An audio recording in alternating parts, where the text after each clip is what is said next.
Greater హైదరాబాద్‌లో డివిజన్ల పెంపు స్థిరాస్తుల మ్యుటేషన్ ప్రక్రియపై తీవ్ర ప్రభావం చూపుతోంది. జీహెచ్ఎంసీ పరిధిలో ఇళ్ళు, ప్లాట్లు కొనడం, అమ్మడం చేయాలనుకునే వారికి ఇది ఇబ్బందికరంగా మారింది.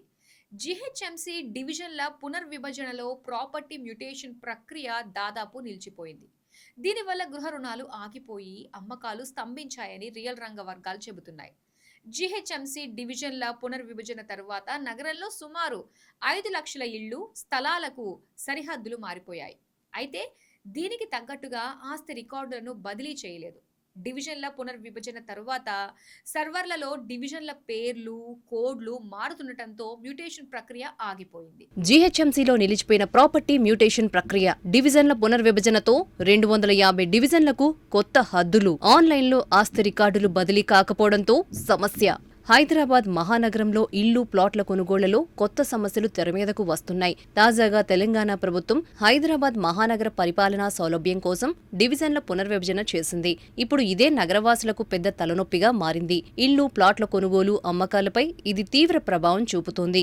గతంలో జీహెచ్ఎంసీ పరిధిలో 150 డివిజన్లుండగా ఇటీవల శివారు ప్రాంతాల్లోని 27 మున్సిపాలిటీలను విలీనం చేసి మొత్తం 300 డివిజన్లుగా విభజించారు. వీటిలో 250 డివిజన్లు పూర్తిగా కొత్త సరిహద్దులో ఏర్పడ్డాయి.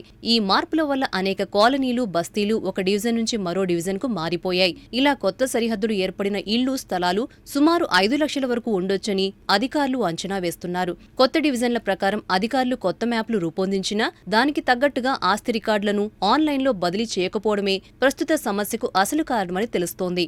సాధారణంగా ఆస్తి కొనుగోలు చేసిన వెంటనే రిజిస్ట్రేషన్ కార్యాలయం నుంచి సమాచారం జీహెచ్ఎంసీకి వెళ్తుంది.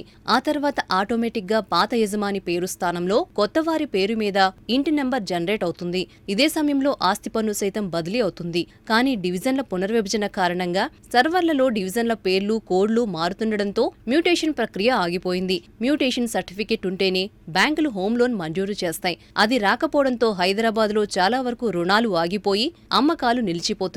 దీనివల్ల ఇళ్ల అమ్మకాలు, కొనుగోళ్లు పూర్తిగా స్తంభించాయని చెబుతున్నారు. అయితే ఈ సమస్య కేవలం ఇళ్లు, ప్లాట్ల అమ్మకాలు, కొనుగోలుకే పరిమితం కాలేదు.